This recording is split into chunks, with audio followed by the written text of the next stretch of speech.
Namaste, good day. Welcome to Ahimsa Life. I'm Regina. Today we're going to be doing a flow for your core, emphasizing the abdominal muscles, the back muscles, and your breath. Deep abdominal breaths will keep you relaxed, keep the fascia hydrated, keep the vagus nerve relaxed, and will really let you engage in the deepest core activity. Make sure you've gotten your okay from your doctor that you're all right to exercise, and we'll get started. Sitting with your legs spread, with your knees bent back on your heels. If this isn't comfortable, you can bring something underneath your toes or underneath your bum. And just take a few breaths here. Nice elongated spine. We're going to start with those abdominal breaths. So remembering we want to breathe through our nose. We want to take the breath slowly down deep right to the pelvic floor and across the whole pelvis. Lateral breaths. This gets the vagus nerve activated in a calming way, and it will also have the fascia hydrating. So slow breaths in. Super slow, even breaths.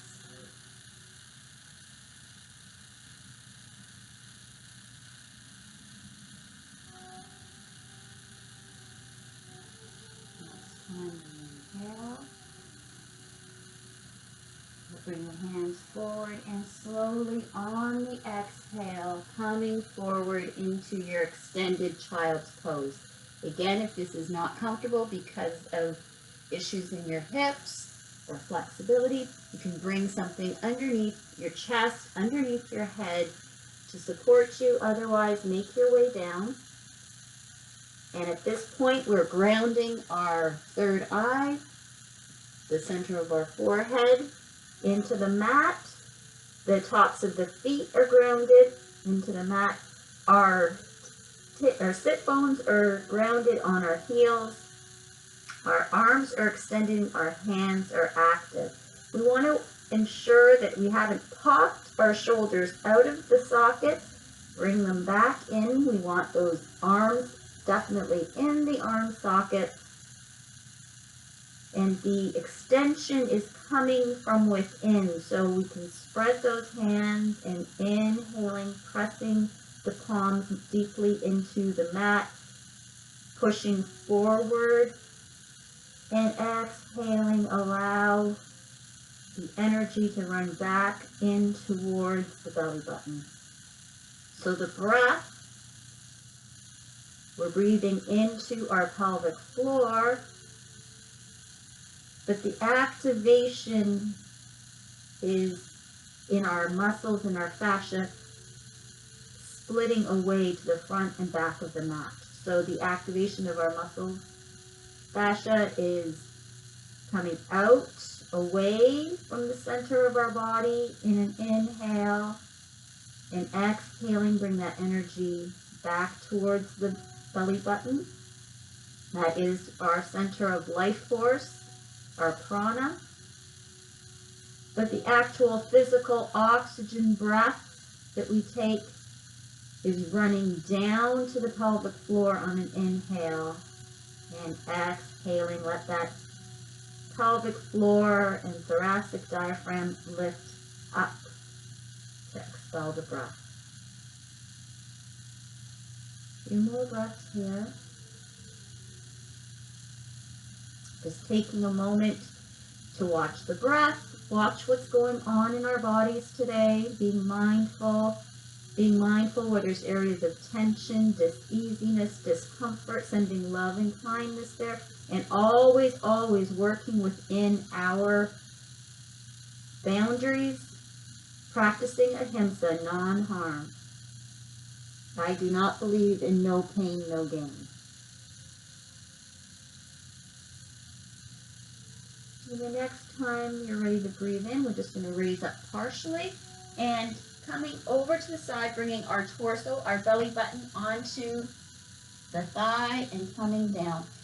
And this time, rather than stretching the arms really long, I find once I'm into the twist, I need to be a little bit more careful with those shoulders. So I'm just going to keep them in a Texas T and breathe here. This is awesome for the digestive system, again, because we're stimulating the vagus nerve, but also as we breathe deep, the organs, the inner organs are being squeezed. We're detoxifying.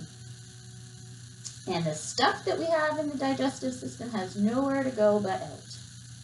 So if you toot here, have any kind of gas, that's good.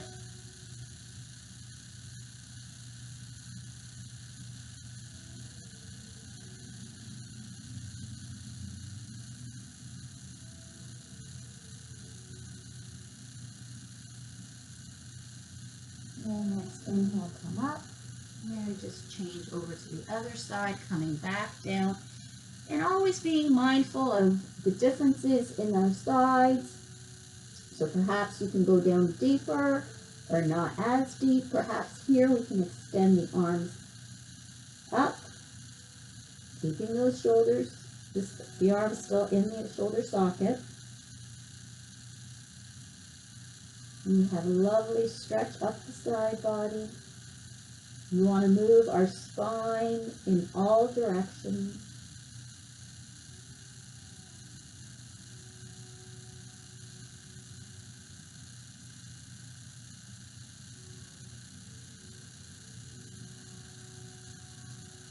And then on an inhale, coming back to center, and we're going to sit up on our forearms. So from the elbows are directly underneath the shoulders, arms are out, hands are splayed, creating an L shape with our index finger and thumb, rooting those.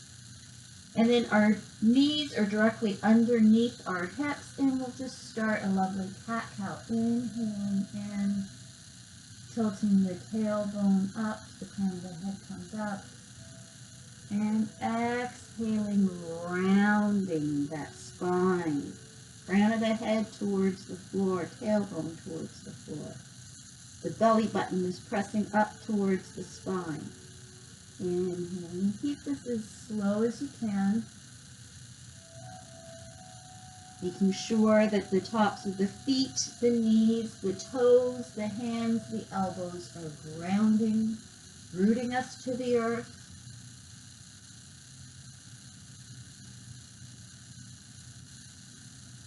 And you can either stay here if you have issues with your shoulders and your hands.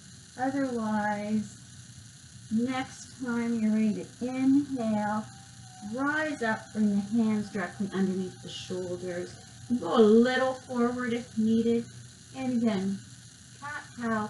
And this time start bringing a little bit of movement to it.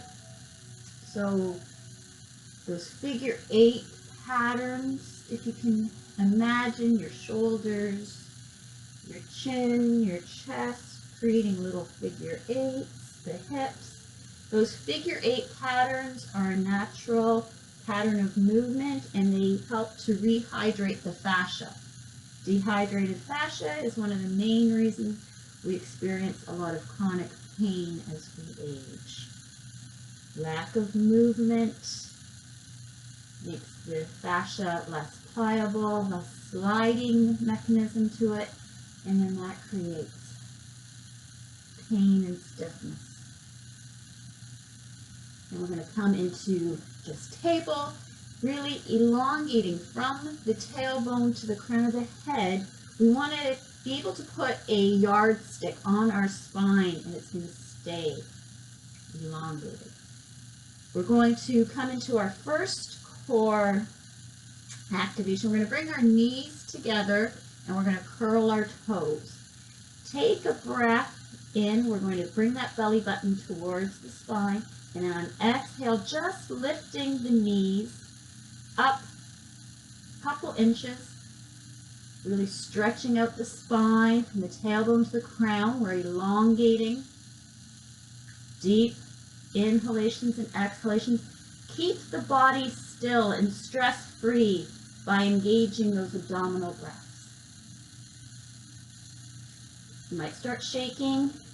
Stay if you can. You need to come down. Be kind. Come down. But otherwise, stay up. few more breaths. We're really working the core. That little gentle shake is just the prana moving. And then come down on the exhale. Come back onto those toes, into the heels. This is wonderful for our feet. We need to keep the flexibility in our feet. And then just start figure 8 movements with the wrists and fingers and shoulders, just loosening up the tension that we might have created being in that core table stabilizer. And change directions to figure 8. So you can come back to that first loading table if that was hard enough, and just take a couple breaths up and then come down, and then take a couple breaths up and down. If that was not bad and you think you can go up a level, you're going to bring the knees hip distance apart, that the tops of the feet are engaging. Once again, elongating the spine, take a breath in, make sure that belly button is tucked towards the spine, and on an exhale, again, hovering both knees. And breathe.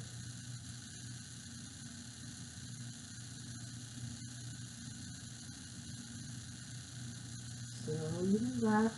Try to make the exhale so light that you could barely feel it on your upper lip. Barely hear it. That'll bring your body more into a relaxed state. It's that stress state that will make our fascia dehydrate and come off and curl. And just relax the fingers, open and close. Bring the arms out. Fingers come down towards the mat. And flip them, keep those abdominal breaths. And then when you come back into our table, and come into a twist. So table pose, take your one arm up, and then as you exhale, bring it through. Fingers are extending out like they're little laser beams. My one hand is up in a goal post. And this is pose 1. If this is, you're not really finding much of a stretch, you can feel that you have a little bit more movement, you can extend out the leg, come up on the toes. If there's still a little bit more room, you can take this arm up and back, and then bring it onto the thigh for a bit of a bind. Breathe. If you cannot breathe right down to the abdomen, you've gone too far and you need to come back to one of the easier positions. Relax.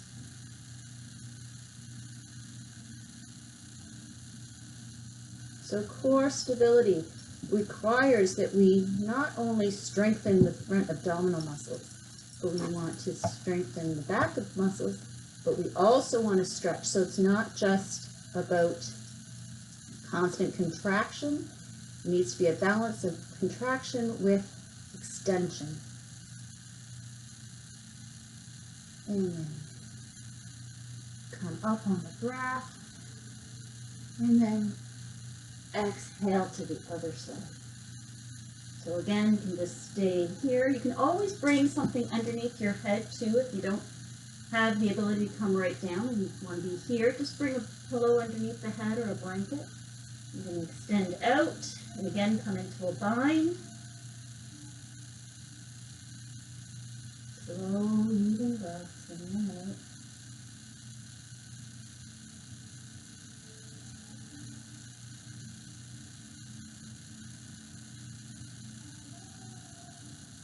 And then come back into my table, and then keeping my knees directly underneath my hips.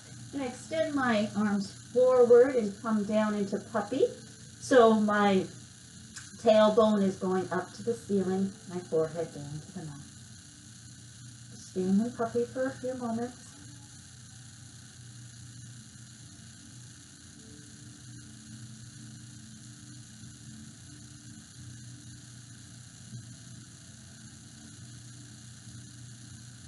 And the next time I'm going to take a breath, I'm going to really root down those hands, come into the elbows, and then come forward with my torso into a Sphinx pose. Sphinx, my elbows are directly underneath my shoulders, my hands are splayed. I am pressing into my pubic bone and the tops of my feet, so notice my knees are no longer on the mat. You want to make sure you're not feeling anything in your back and your pain. The shoulders are away from the ears. Breathing in on the breath in, forward, and exhale. Just bring your head over, look down the side body. Inhale forward, exhale. Twisting. So the front body is extending from my pubic bone right up to the crown of the head. I'm really trying to elongate. And one more on each side.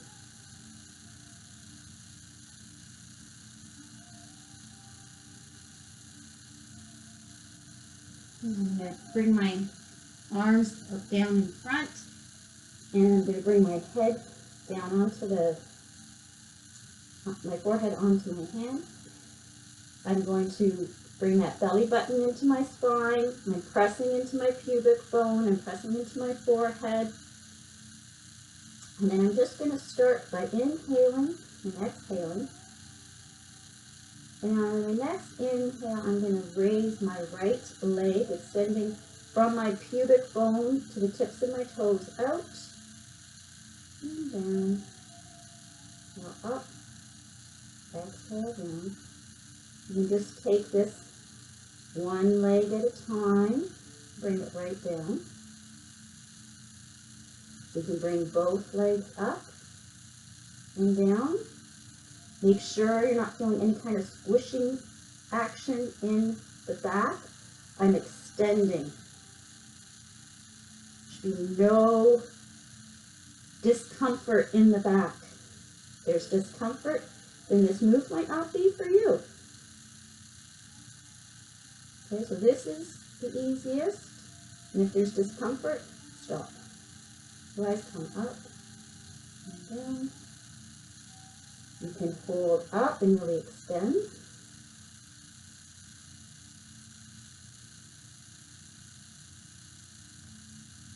And bring it down. Relax. Bring your hands underneath your shoulders. Come up into table. And then exhale through back to child. And when you're ready, inhale up. Namaste. Hope you enjoyed this little bit of core work. And we'll see you tomorrow. Have a great day. If you liked it, make sure you give me a thumbs up, share.